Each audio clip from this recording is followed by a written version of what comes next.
All right, guys, welcome back to the channel. Piers Morgan has been on fire lately. We got an interesting video here. Representative Katie Porter, she's a representative for the 45th District in California. Apparently, she strongly disagrees with Riley Gaines and everything Riley Gaines is campaigning for. Now, we've seen Riley Gaines being, chased out of an event at a school, locked inside of a classroom, hiding from mobs of angry lunatics. And, it's just ironic that a man is more in support, a man in Piers Morgan is more in support for Riley Gaines than an actual woman is for Riley Gaines. But we're about to take a look at this. Don't forget to like, comment, share, and subscribe while we watching. Now let's roll it. We should be able to have a civil debate. Nobody, including Riley Gaines, who I disagree with strongly, should feel What do you disagree with, out of interest? I think that it should be up to sporting bodies to make the decisions about who and what how has she said compete. that's actually wrong? So let me just stop it right there really quickly.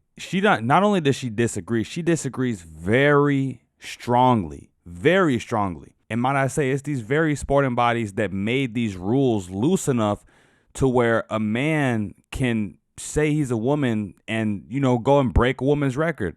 The sporting bodies are, to blame for that, whether it's something that they actually believe or if they just, bound down to wokeness, whatever you want to call it. The sporting bodies allowed that to happen. So I understand what she's saying. She's pretty much saying leave it up to the experts. But, sometimes experts can make bad judgment calls.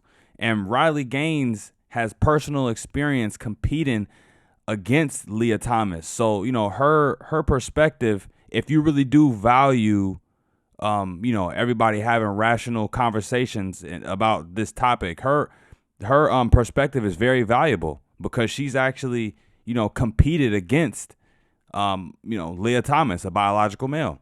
She said that's actually wrong. I think that what she has done is try to turn this. We talked about people, using things to kind of get likes and get clicks. That's not what she's doing. It's I've got no truck for Riley Gaines personally, but all I've seen her do is stand up for women's rights to fairness and equality. But She actually competed against Leah Thomas, and it was obviously unfair. Leah Thomas won one of the races in the NCAA championships by 50 seconds against a bunch of biological females who simply couldn't keep up. So apparently, according to this woman right here, Riley Gaines is only doing this for likes and clicks. She's going through all this trouble, going around to different colleges, different campuses, speaking, getting chased, being harassed. All of this is just for likes and clicks. In the era of attention that we live in, there are hundreds, if not thousands, of things you could do for likes and clicks that won't involve you being as hated as Riley Gaines is. Matter of fact, she could just go along with the woke programming and get likes and clicks. But she's actually standing up for something that Katie Porter isn't brave enough to stand up for. Katie Porter is a representative in the state of California. She would get ripped to shreds if she spoke out against transgender issues and the LGBT. To see everything that Riley Gaines is doing and boil it down to likes and clicks is insulting.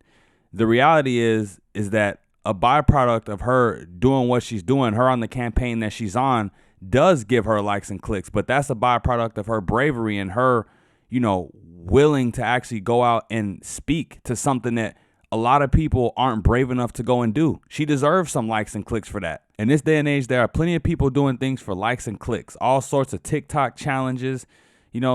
People were eating Tide Pods at one point. Likes and clicks. But to say that's what Riley Gaines is doing, insulting. Females who simply couldn't keep up. That cannot be right. It cannot be fair.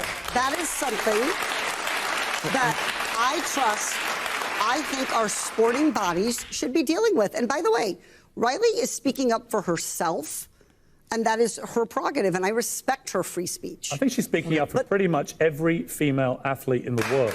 I mean, wasn't that the point of Title IX?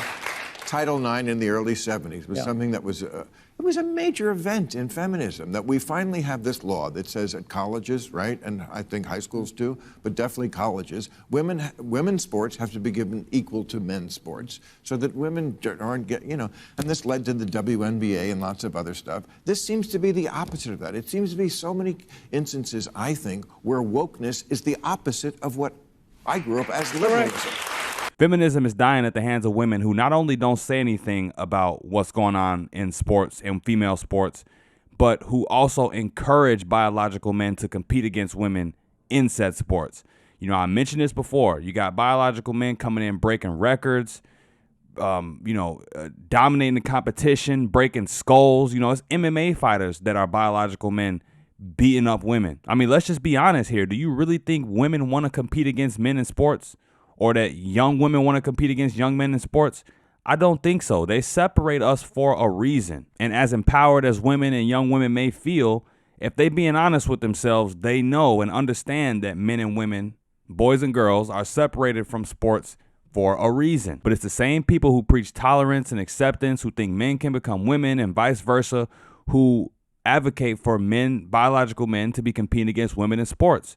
And that's wrong. It's not right. Riley Gaines isn't selfishly just speaking up for herself. She's speaking up to all of the young girls, all of the girls competing in sports, high school, college, who have to deal with this and who are going through it every day. As the trans and LGBT movement has become more and more popular, we've seen more of this happening. So it's becoming more and more of a problem every day, as much as it's being pushed on the society. Liberalism was, let's give the women an equal shot. This is let's put a male in the swimming pool with the women. I don't get it. It's crazy. And meanwhile, trans people who genuinely want to compete at athletics and swimming or whatever it may be, they're the ones who are suffering here. They need to be found a way to compete fairly and justly. Well, what's your answer then? I think there's one or two answers. I think they either compete against their biological sex, as many of them did before, or you create an entirely new category for transgender athletes. And then they're able to compete fairly. But what you cannot do is continue to allow more and more trans athletes to start decimating women's records, in some cases, irrevocably. It's just not fair. Yeah, guys, so closing statements. I agree with what Piers said at the end. It would take a lot of pulling different, trans individuals from a lot of different, sports conferences to all come and compete together under one, organization, so to speak. But I think it'd be much more impressive if trans people, like, trans women specifically, who go from, who transition from being men to women, I think it'd be a lot more impressive for them to stay and compete against men. You might as well. You've been doing it. For a lot of these people have been doing it their whole lives anyways. They're already used to competing against men. They're already used to the physicality of it, the competition of it. So why should they go with all that experience and competing against men and just be thrown into the waters, no pun intended, just be thrown into the waters to compete against women? It doesn't make sense. Let them continue to compete against men. But that's just my opinion. Let me know what you thought about this in the comments down below. Don't forget to like, comment, share, and subscribe on your way out the door. And until next time, you guys, I'm out of here. Peace.